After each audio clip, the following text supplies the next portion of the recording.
वह कहता हूँ। एक समय अपनी संपत्ति के अनुसार वही ब्राह्मण अपने भाइयों के सहित सत्यनारायण का पूजन करने के लिए तैयार हुआ।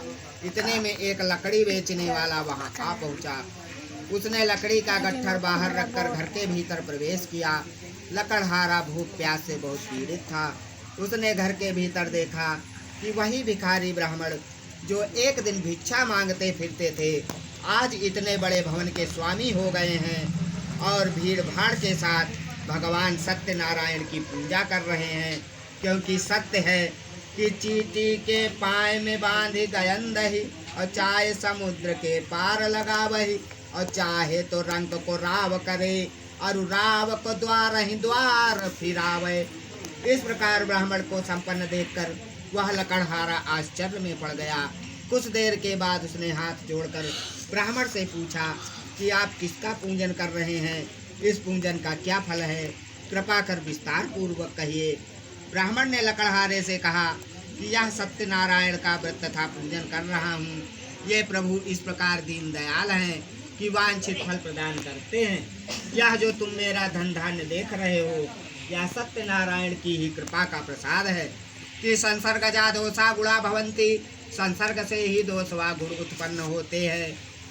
ब्राह्मण के मुख से इस प्रकार सुनकर लकड़हारा बहुत प्रसन्न हुआ। वह भगवान का प्रसाद खाकर तथा जल पीकर नगर को प्रस्थान किया।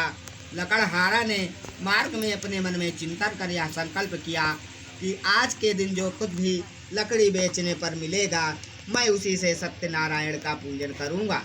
इस प्रकार मन में सोचकर लकड़ी का बोझ सर पर रखकर चला गया। भगवान की कृपा से उस दिन लकड़हारा लकड़ी का बोझ लिए हुए उस स्थान पर पहुंचा जहां पर धनी लोग रहते थे। जाते ही उसे लकड़ी का दूना दाम मिल गया। तत्पश्चात लकड़हारे ने प्रसन्न हृदय से पके केले का फल, शक्कर, घी, दूध और गेहूं का आटा मोल लिया। इसके बाद घर पहुंचकर उसने बंधुओं तथा ब्राह्मण को बुलाकर प्रसन्नतापूर्वक सत्यनारायण का पूजन किया, जिसके प्रभाव से धन तथा पुत्र को प्राप्त किया। वह जब तक संसार में रहा सुख भोग किया और अंत में सत्यपुर को गया।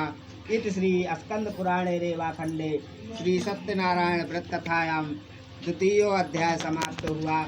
प्रेम से बोलो श्री सत्यनारायण भगवान की जय।